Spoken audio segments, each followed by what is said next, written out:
এখন 100% স্বাধীন। আমি আশা করি যেই অন্তর্বর্তীকালীন সরকারের কাছে আশা করি সারা বাংলাদেশে একটা অবাধ সুষ্ঠু নিরপেক্ষ নির্বাচন দিয়ে যেই দল সরকার গঠন করে আমরা ওই দলকেই স্বাগত জানাই। এই প্রশ্নে আসে না খুনি হাসিনা সরকার এই দেশের মানুষের ভাষা নৈতিক অধিকার কাইরা নিছে, যার জন্য এই দেশে এই তো শোক দিবস পালন তো করার কোনো প্রশ্নই আসে না।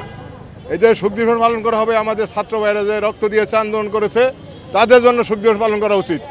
আমি যেভাবে নির্যাতিত হয়েছি সেরকমভাবে প্রত্যেকটা পাড়া মহল্লায় ওয়ার্ডে ওয়ার্ডে এরকম অভাব নাই, লক্ষ লক্ষ হয়ে আসছে। সেই কারণে মানুষের দেয়ালে পিঠ থেকে গেছে। আমি একদিন ছাত্র ছিলাম 2003-এ, আমি আজ থেকে 18 বছর আগে আমিও ছাত্র ছিলাম।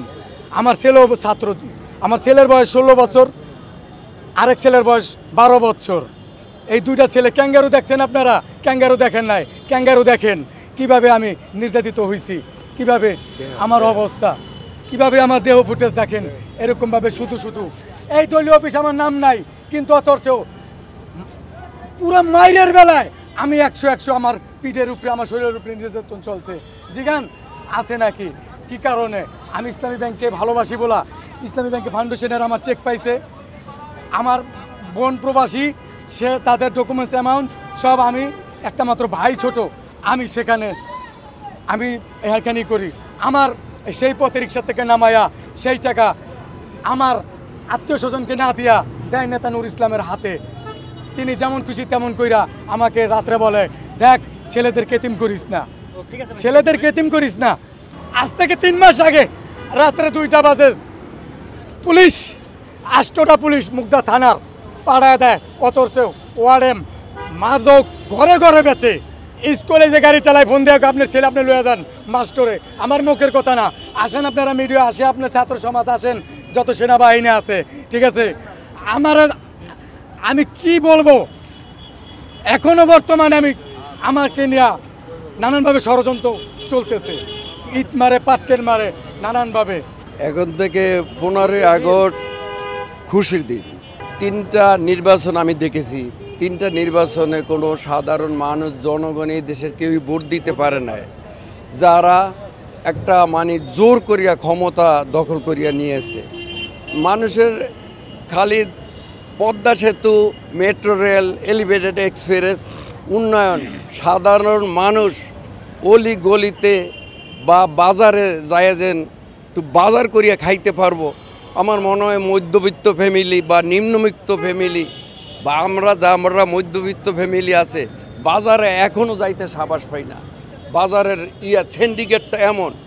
আমি আপনাদের উদ্দেশ্যে বা অন্তর্বর্তী সরকারের উদ্দেশ্যে বলতে চাই, এখনও বাজারে সিন্ডিকেটটা চলতেছে।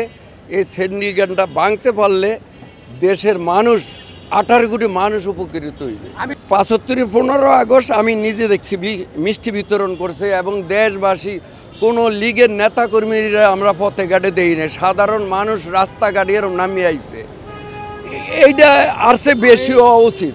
বর্তমান 2024 সালটা আসছে আরও বেশি খুশি আমাদের দরকার পালন করা। স্বাধীন বাজে মিডিয়া, টিভি কন, এই আপনার পত্রিকা কন, হাটে বাজারে দোকানে সবাই মুখ বন্ধ ছিল। কেউ একটা স্বাধীন বাজে কথা বলতে পারে নাই, লেখা পড়তে পারে নাই।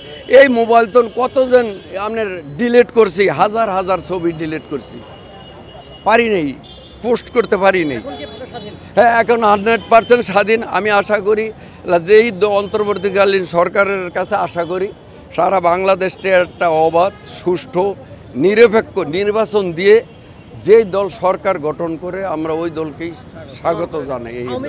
আওয়ামী লীগের নামটা এখন আমার আর লইতে ইচ্ছা করে না। আমি এত এটার ঘৃণা আমার লইতে ইচ্ছা করে না। ঘৃণা চলে আসে না। ওই যে উনি তো পিঠ দেখাইছে।